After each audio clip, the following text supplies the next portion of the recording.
Why respectful disagreement matters. We all disagree sometimes. It happens at home, at school, at work, and even with friends.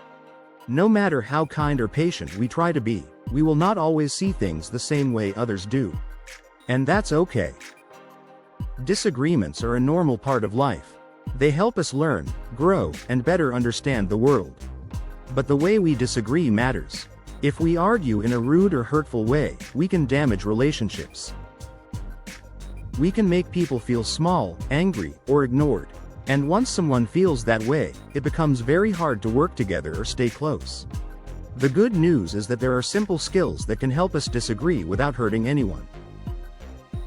These skills help us stay calm, respectful, and open-minded. Today, we're going to explore 4 easy ways to disagree with someone while still being kind and respectful. 1. Use soft and kind words. Words are powerful. They can make someone feel safe and understood, or they can make someone feel attacked. When we disagree, the words we choose can change the whole conversation. For example, imagine saying, "You just don't understand." That sentence feels sharp. It sounds like you are blaming the other person. It can make them feel like you think they are wrong or not smart enough. When people feel attacked, they stop listening. They get defensive, and the argument becomes bigger. Now imagine saying, "Maybe I didn't explain that very well. Let me try again." This sentence feels gentle. It shows that you are not blaming anyone. You are taking responsibility for your part in the conversation. You are inviting the other person to better understand you. Soft words help people stay calm. They help the conversation stay friendly. They show that you care about the other person's feelings, even when you disagree. Here are a few more examples of soft words you can use. "I see what you mean, but I think about it a little differently.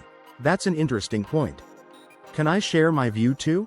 I hear you. Here's how I see it." These phrases help you share your thoughts without sounding rude or harsh. They keep the door open to a real conversation rather than a fight. 2. Listen to their side before you respond. One of the most respectful things you can do during a disagreement is to listen truly. Not pretend to listen. Don't wait for your turn to talk, but actually listen. Many people argue like this. They talk, and never stop to hear the other person. They interrupt. They talk over others. They only want to win. It is called steamrolling, and it makes the other person feel invisible. When you listen, you show that you care about the other person's thoughts.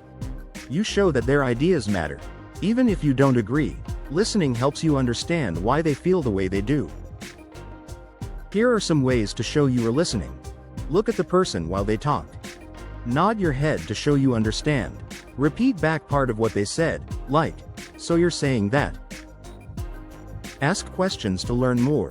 After you listen, try to point out something you agree with before you share your own view. For example, "I agree that this is important. You're right about that part. I understand why you feel that way." It doesn't mean you have to change your mind. It just shows that you respect their thoughts.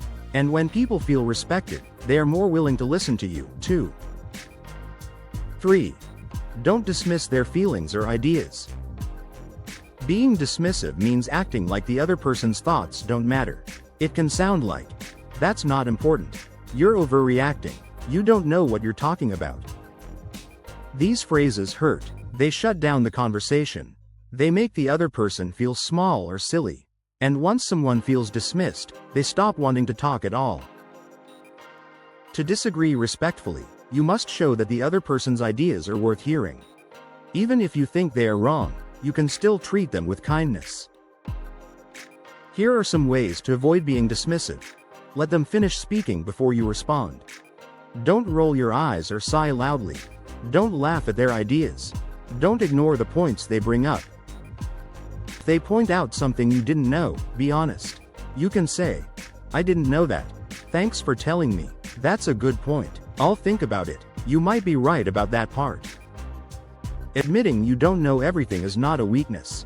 It shows maturity. It shows that you care more about understanding than winning. 4. Why these skills matter in everyday life. Respectful disagreement is not just something you use in big arguments.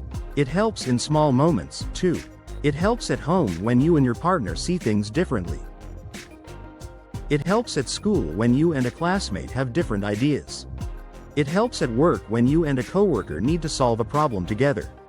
When you use soft words, listen carefully, and avoid being dismissive, you build trust. You show people that you are someone they can talk to, even when things get tough. You show that you value the relationship more than the argument. These skills make life smoother. They help you stay calm. They help you solve problems faster. And they help you keep strong, healthy relationships with the people around you. You can disagree and still be kind. Disagreeing respectfully is not always easy. It takes practice. It takes patience. But anyone can learn these skills, and they make a big difference. Remember, use soft and gentle words. Listen to the other person's point of view. Never dismiss their feelings or ideas. Skills for everyday life. When you do these 4 things, you can share your thoughts honestly without hurting anyone. You can stand up for what you believe while still being kind. And you can build stronger relationships at home, at school, and at work. Respectful disagreement is a superpower. And now, you have the tools to use it.